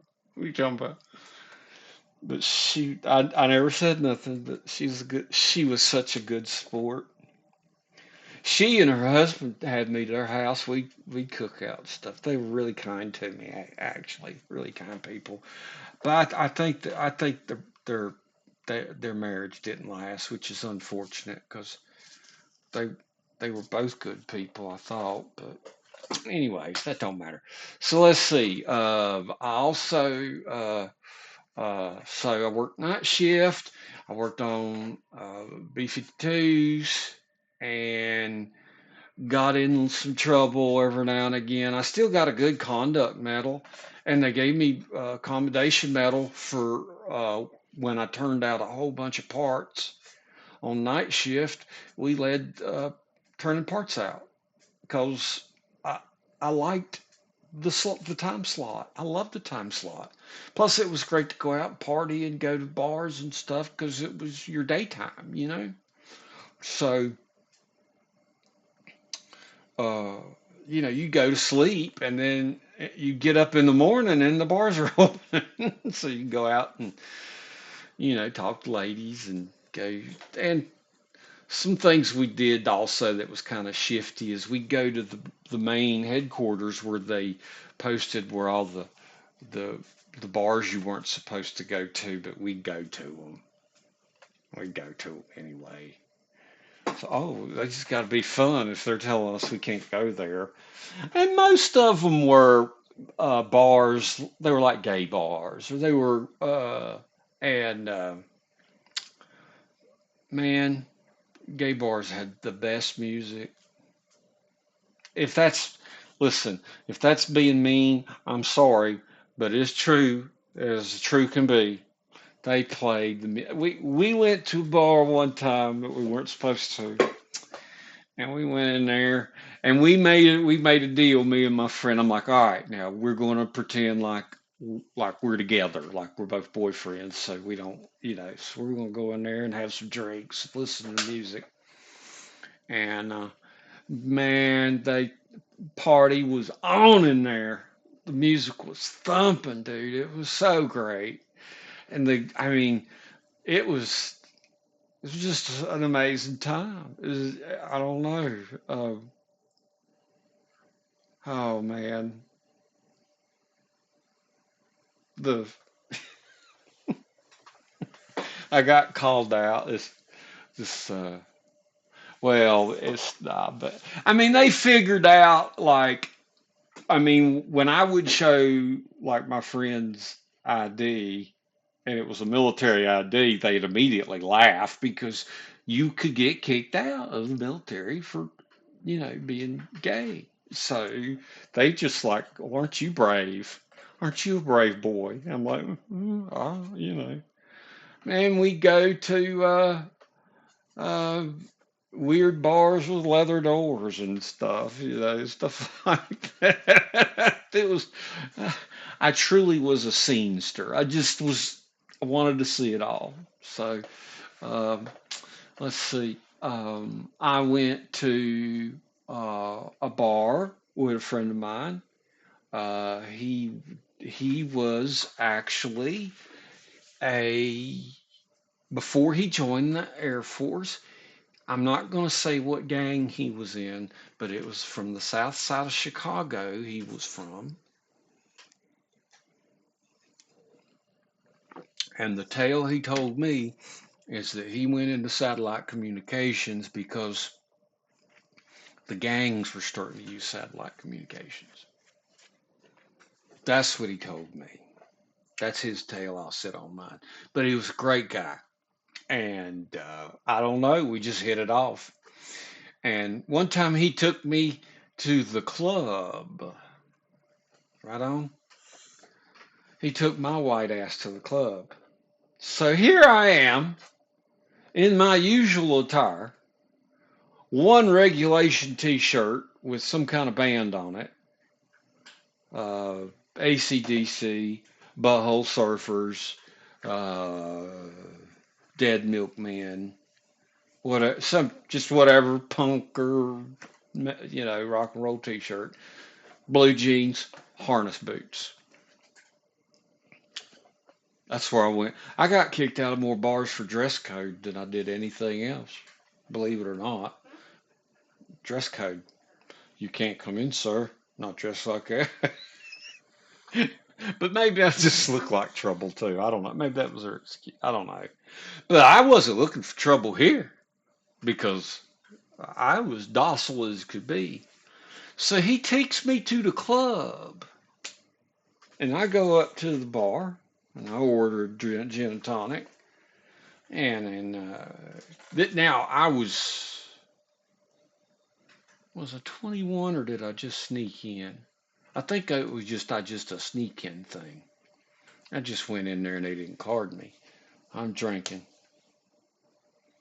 and so this very big black guy came up, and he's like, "Do you know what time it is?" And I was like, And he's like, I guess it's about 10. He's like, no, no, no. He's like, it's time for you to leave, is what time it is. And man, I was so scared. I'm like, oh man, I'm going to get my ass whooped. And here comes my buddy, man, like flying across the room. Bam! Hits the guy, knocks him down, kicking the shit out of him, laughing. He took me there just to stake me out like a goat. So he would have a reason to damn whoop somebody. He just stuck me out there like a goat, like a fatted calf for somebody to come up and he was like, "That's my friend, motherfucker. Don't you ever talk to him like that again. This is my club. I come here to have." And then we left briskly, and he was laughing the whole. I didn't understand, but this guy was no joke. He was no joke. I remember he dressed to the nines. I mean, back in the day, he was dressing like Kid and Play. Yeah, I mean that's old fashioned now, but I mean he had the threads going on, and he didn't give a damn what I was like. Well, what you want? I don't care. He didn't care because he wanted to see some little hick boy walk into his club and see if somebody will start something so he could whoop him up. He had blood all over his shoes. He's like, I dyed my shoes tonight. He's, he had a Datsun 280Z. I remember helping him work on that thing. So let's see, what else happened there? Um, One night, uh, uh, allegedly, we were, me and a guy named Mike from Maine. He's from Maine. And you know what? I think I kept in contact with Mike the longest, but just finally drifted away. We did speak after some time. We did speak for a little while after that. My buddy Dave, after Hurricane Hugo, or whatever that hurricane was down in New Orleans, I seriously think he just changed his identity. I don't know what happened. He just went off the face of the earth. I miss Dave so much. He was so much fun. I don't know if he thought I was a friend or not. I don't know. I think half the time he liked me because I was a bigger guy and he knew I'd throw down, you know. So, but me and Mike's dancing in our underwear outside of the barracks, jumping around to um, REM, happy shiny people holding hands. Happy shiny people holding hands. Yeah, jump around. Had big box of wine. You know, we pulled the thing out of the box at that point. Was just kind of squeezing it like a wine. You know, like an old timey wine skin. You know, squirting it in each other's mouths. And here comes a brand new guy to the base. Redhead fella. Drove an older Dodge 4-door. Just brand new from school. He didn't work in my unit. Mike worked in my unit, but he didn't work in our unit, but I'm pretty sure he worked in the unit. And he said, "Hey, fellas." And we're like, "Hey, man, welcome to Barksdale, you know?" And he's like, uh, uh, "I think this is my barracks," and we helped him out. We told him, showed him which room was his or which barracks room was his, and he put his stuff down. And we were turning around, and we was going to go back to drinking like dipshits and dance around in our underwear because we were still just walking around in our underwear. So he, I wish he hadn't asked us this, but he did. He said, "Do you know where the alligators are on this base?" Oh, I wish he hadn't asked that. "Oh, yes, I do know where the alligators are, but we can't drive. We've been drinking." He's like, "Well, I'm not drunk. I mean, you guys can pile in the back seat. I'd really like to see an alligator. I'm really excited to see one." "Oh, well, golly, out on the east res, they're everywhere. I mean, you can see them, just shine your light in the water, and you can see them pretty good." And he's like, "Would you take me to go see them?" Oh, shit. Mm-mm-mm. So I was like, "Hell yeah, we'll go take you to see both damn alligators." Hell yeah. We'd finished the box of wine halfway to the East Res, but I didn't take him exactly the right way to the East Res. I accidentally took him down a road that you're not supposed to be on. Like, big time. Not supposed to be on. So we went down that road. And I didn't correct him. And I didn't know, like, you know, exactly what was going to happen, but something was going to happen. So we kept driving, and then he noticed that there was a chain link fence on each side of the road. And then there's another road on the right side. And he's driving along. He's like, what's going on, man? There's a road over there, and we're on this. I don't know, man. I keep driving. We'll figure it out. And then on the road on the other side of the chain link fence, a whole bunch of SP Jeeps with lights on and sirens were driving like hell, fast as hell. Woo, woo, woo, going down that way. And he's like, "I wonder what's going on." And I'm like, I wonder what's going on. I don't know. Maybe there's something going on. Hmm. Yeah. So, anyways, he keeps driving, and then those trucks come up behind us, and then a whole bunch of trucks come up in front of us. And the next thing you know, I have the most M16s I couldn't count how many M16s was pointed at us. I have a record. There's some record for the number of M16s that can be pointed at you, and I bet you I rank in the top 50 because they got out of their Jeeps in front of us. They got out of the Jeeps behind us. Hands out of the windows, motherfuckers. Boy, I'll tell you what. If you could ever imagine two competing emotions butting heads with each other, fear and laughter, and just the damn ridiculous of it. I didn't know whether to piss my pants or laugh my head off. They jerked us out of the car. We're on the ground. I'm in my underwear. Mike's passed out. He woke up to all this. Fred, where the hell did you take us? What the hell's going? Boy, they slammed a skin in my knees. What the hell's going on? What's going on? And I'm like, I took a wrong turn to go look at the alligators, sir. And then they made us sit crisscross applesauce on the pavement. And then they told us to get up, but my hands were on top of my head.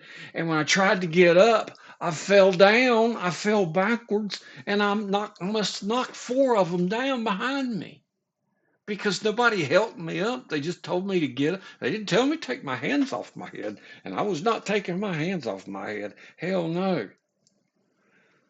So, anyways, I spent the night in the Crossbar Motel with my head on the telephone book and woke up, and the first sergeant of my squadron uh, took me back. Didn't give me. I was in my underwear. Took me back to the barracks, and he said, "Go get your uniform on and come to the damn office as soon as possible. Now." So I got dressed up. Mike got dressed up. He was behind me. He talked to me first.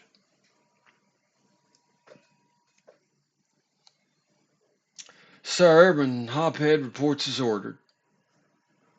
Uh, we wanted to take the new recruit to see some alligators and took a wrong turn, and we got confused, but we were drinking some wine and we must have got confused on how to go.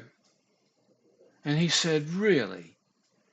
So what you're telling me is this new recruit whose uncle is a colonel, you know, he's a colonel. You took the new recruit that got moved, that came in, and you took him out on the road that goes to where we keep the nuclear weapons, the air launch cruise missiles. Is that what you're fucking telling me, Airman Hophead? And I said, sir, Airman Hophead reports as ordered. No excuse, sir. I got no excuse, sir. Mike was asleep. I couldn't ask him where to go. It's not his fault, sir. Please don't get Mike in trouble. It's all my fault, sir. It's all my fault. And he said, Airman Hophead,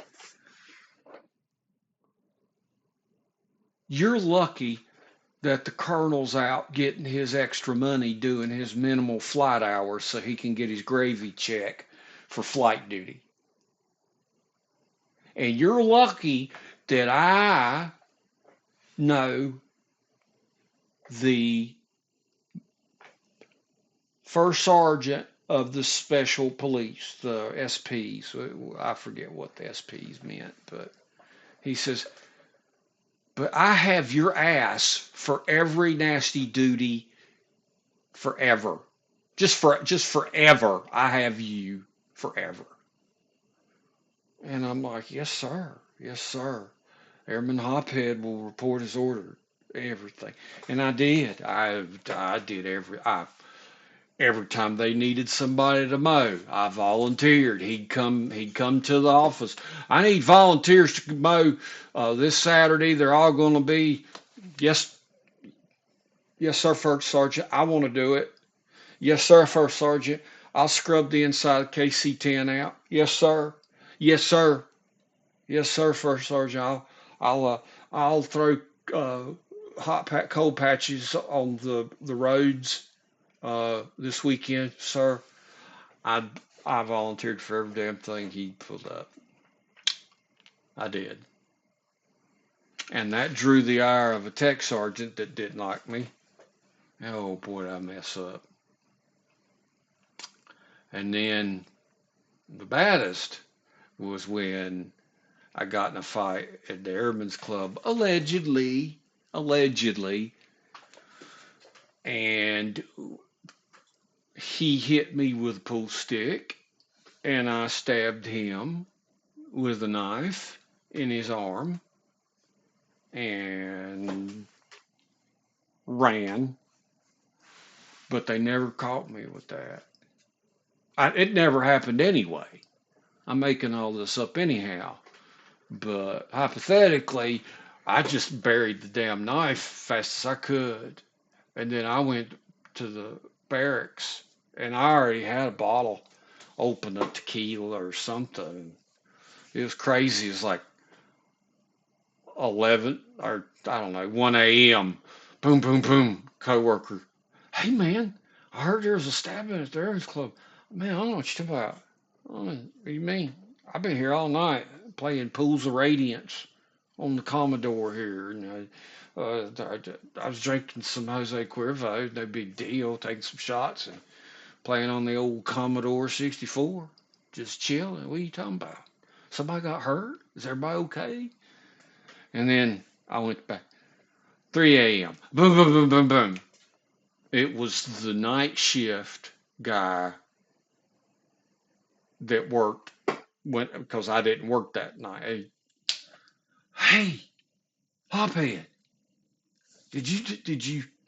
I heard you stab somebody there. No, sir. Well, ain't no way. I wasn't there. I wasn't even there. I was um, here playing Pools Radiance on my Commodore. I was drinking some Jose Cuervo here, but I know I smell a little bit of tequila, but I wasn't there. And then 7 a.m. Boom, boom, boom, boom, boom. My first sergeant. Airman Hophead. Yes, sir. I heard there was a problem at the Airman's Club last night. Well, sir, I don't know. I heard some people woke me up, said there was something going on, but I don't know nothing about it. Uh, I was here. I drank some tequila and played a little on my computer, play Pool Radiance. My old 5 1/4 floppy drive, just chilling. I didn't do nothing. I don't know what you're talking about. So he said, "Get your blues on. Go ahead and get your blues on. We'll see you at the office. Come right now, if not sooner. Immediately." Put on my blues. Went in there. Stood at attention. He told me to parade rest. I parade rest. Airman Hophead. Sir, Airman Hophead reports as ordered. I didn't do anything. Really? Is that so? Well, what if I was to tell you we had a dozen witnesses that say that you were there that night and you stabbed that fella with a knife? They're mistaken, sir. Sir, Airman Hophead reports as ordered. They're mistaken, sir. I was in my room playing on my Commodore 64, but I was playing Pool Radiance. I was trying to fight these two trolls in this one room. And shut up, Airman Hophead. Shut up. And he says, you sure you ain't got anything else to say? Sir, Airman Hophead reports order. No, sir. I wouldn't do something like that. And he said, well, that's funny because the person that got hurt, that got stabbed, he said nothing happened too.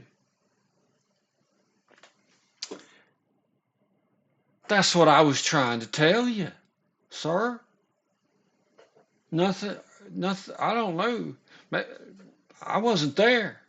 I don't know what happened. But that's what I'm trying to tell you. And he said, yeah. He said, yeah. He said that nothing happened too because he's on his second alcohol related incident. And did you know on your third alcohol related incident, you get kicked out of the military? Why? Well, I didn't know anything about that. I don't know anything about it, sir. I don't know anything about it.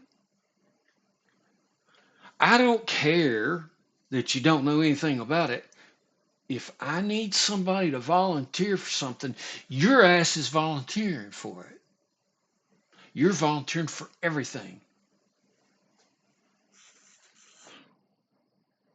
Yes, sir. I'll volunteer for everything, anything.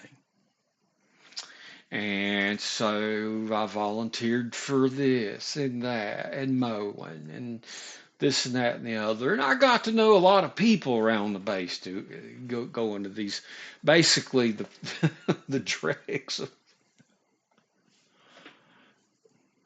Luckily, this is all just a bunch of bullshit because I would be very ashamed to tell you a story, something terrible like that. But one of the duties that I had to do was a KC-10 exploded on the flight line, killed about 5 people, and really brought me back into the reality of things, of how dangerous the world is. And I felt the first explosion because it came through the wall. I felt the concussion through the building push me forward. I swear it screwed up my head. That's why I'm so damn crazy. That's why I'm so fucked up. Maybe that but the thing is, I ran out. Center bladder blew up. They didn't ground the plane correctly, and the center bladder had fuel in it or fumes. It could have been empty. I don't know all the specifics, but it exploded. It killed 3 people immediately just from the vacuum of the oxygen just burning up. They never felt the thing. And then while I was out there were firefighters on the left wing, which is the left wing bladder. It held fuel too, KC-10. They're fighting, and then the wing bladder blew up. And I saw 4 or 5 firefighters just ragdoll. It every time I play a game where some ragdolls, it kind of reminds me. They just ragdolled. They were dead instantly. Knocked me down. It knocked me down so hard I hit that back of my head. Bam! My head was sore for 2 weeks just from the concussion of the second explosion. And we had these little rolling fire extinguishers, and I mean, they were on the flight line to put this little son of a bitch with 2 wheels. I wasn't going. I go. I was like trying to figure if I could do anything. That wasn't going to help. And I didn't have the guts to go, but they had a funeral for those firefighters, and I heard the wife just cried so much. They must have been really in love. So so bad. But those fellows, they died for their country. trying to put that flame out, that plane, the fire out. And that really woke me up to what I was doing. That grew me up a little, I think. But a little bit. I changed slowly. You think you can't change overnight. I've changed many times in my life, boys. You boys will too. If you're lucky. I hope you boys live a long life. Noah, Devin, I hope you, and you'll probably change a lot in your life. But second duty I had to do for being messing up. Um, I worked for a fella as a tech sergeant, and he did not like me. He didn't like me at all. And he told me on no uncertain terms that I was a piece of shit and I was a bad weed and a poor reflection of the Air Force and shouldn't be given any chances. And if he could figure out a way to catch me on something, he'd do it. But I was trying to think a little different about what I was there for about that time. And come to be that we came to another ORI. Our shop was ready. We were going to pass. We had our shit together. We got excellent. Our ORI inspection came out excellent. They even made us paint a blue dot on the to the right of the door to signify the blue dot means you exceeded expectations. Boom. Boy, our shop chief was so proud of that. And for my part, the sergeant, the tech sergeant that hated me, I went to him just as pretty as you please. We're going to call him Sergeant Nault. And I was determined to win him over. I was determined to make him not think I was a piece of shit. I think it was because I thought I was a piece of shit. So I went there, boy, and because of my past transgressions, I was a cool hand when it come to buffing a floor now. I got shit done, and I cleaned shit good. And every day, I had the whole barracks, the hallways, the game area, the TV area, the the card table area, everything, spick and span, all the windows, everything. I cleaned everything. And he looked at the floors and he looked at everything and we got exceeds at the barracks and he brought me in his office and he told me, he said, I misjudged you. You are one hell of a worker. And I don't know what you done, but you were, I thought I had you dead as a piece of shit. But you clean this place up. I've never seen anything like it. I've never seen anybody work so hard to do it. And I changed his opinion of me. And we even had some laughs together.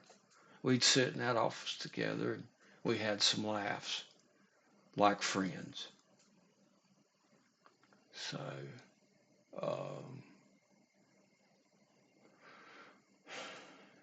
it's nice when you can win somebody over. Yeah. So, towards the tail end, I wasn't acting so much a fool. But the guy stuck with a knife. He wasn't telling. And as soon as I got done with the first sergeant, I marched over to where he lived. I found out where he lived and I knocked on his door and I said, you want to keep at this? I'm ready for more if you want to fight some more. If you want some more, you just tell me when and where, and we're going to go to it and we're going to finish it. Or we're going to finish it now. What do you want to do? And he says, I don't want no more. I don't want to do no more. And I'm like, all right, then. And it's strange because I stuck him with that knife and we became kind of friends. I don't know. Kind of a respect thing. And it got around, you know, and if you boys remember one of my things from the Air Force, that's why it says killer on it. They used to want my nickname while I was there for a while was Killer. They called me Killer. And so, yeah. Anything else I want to talk about the military?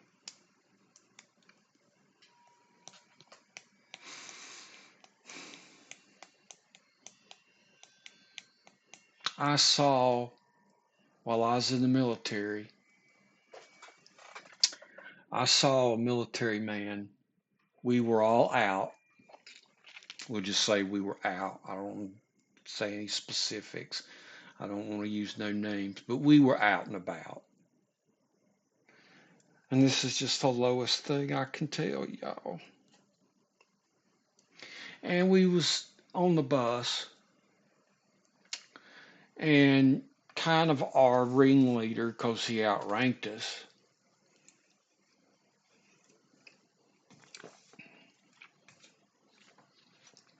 there's a guy on the bus, and he said something inappropriate to our head guy with the rank. I won't tell you what rank it is, but we'd been out partying a little bit to celebrate something.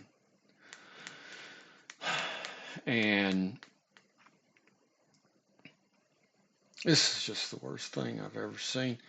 And the guy had come on to him. The guy came on to him.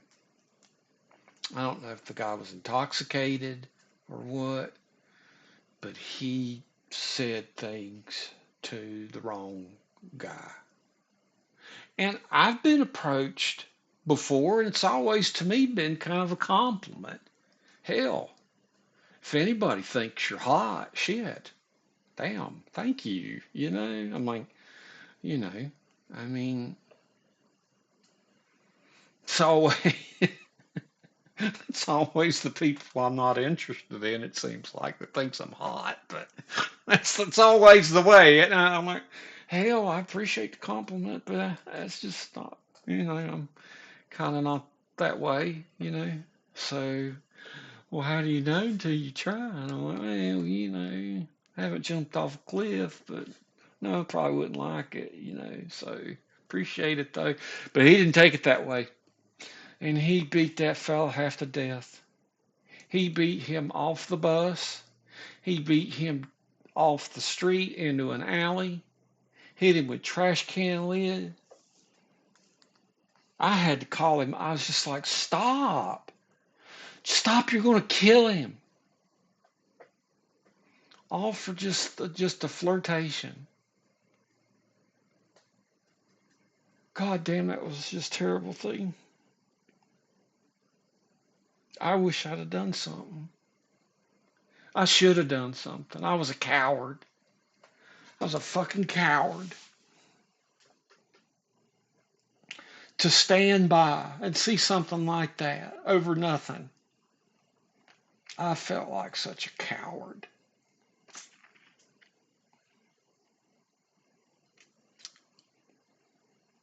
But I swore I'd never let it happen again. I'm not going to let people just tear down somebody like that in front. I can't watch it. I can't hold my head up if somebody's beating somebody up like that. Somebody smaller than them or somebody that's different. going on to them like that. Just that bully bullshit. God, that just bothered me. And I had good times. I did. Uh, Went on some dates. Met a couple nice girls. Um, you know, because of my situation from home, I was very scared of girls. Very scared. So I didn't really know what to do in that situation. But I never disrespected no woman. I never forced any. I never. I was very. I was always timid. Is my. I was just very so timid. You know, as far as girls, very, very timid, timid, timid. But you know, uh, food was great. I met so many cool people. Saw great concerts. Called a Monsters. Saw Metallica in the Cotton Bowl. You know, saw the Rolling Stones in the Cotton Bowl. Just it was just an amazing time, and really brought me up to a level to where I could be a decent college student. You know, but it's 2 hours and 11 minutes. I could go on, go on, go on, but um, there you go, boys. There's my pretend career in the Air Force that I was never in. And it's Friday, and I miss y'all so much. Devin, give me a call, boy. Please. Give me a call. Noah, give me a call. I miss you both. I love you both. I think of you every day. This has been a real joy for me to think of crazy bullshit about my life to tell you. And Noah, when you posted that thing that you really wanted to hear more from me, you really you kicked me right in the heart, young man. To think you're interested in hearing about stuff about my life, it just makes me feel, it makes me feel so good. So, anyways, I'm gonna tell you all the stuff, all the dirt, all the crazies, and I'll think about something else. I didn't have anything wrote down. My hands have been hurting real bad. It's so cold where I sit, where I'm in limbo. The air conditioner's set at 42, man. I go in there with long johns and a shirt and then work shirt and then a parka and gloves. It's just so cold. Luckily, I'm in the library so I can read before they figure out what to do with my useless ass. But anyways, I love you boys. I can't wait to. I would love more than anything for all three of us to be together. That would be so wonderful. And I hope everything's going good, with your mama and their side of the family. I hope everything's going good there too. So, anyways, I love you both. Have a great weekend. Bye bye.